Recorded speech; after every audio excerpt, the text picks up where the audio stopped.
Well, another day gone, and here we are, getting dark as you can see. I've replaced the sill. There's the old sill down there with a long piece of box tube, which I'm just riveting in now. You'll see why later.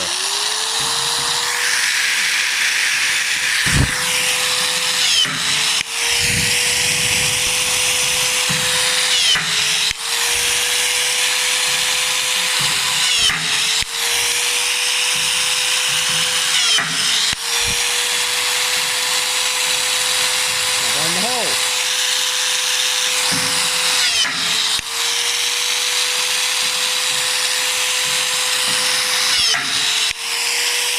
Oh, one more. It's actually for a female mould. You'll understand it all later on when I get to that stage. Okay, good night.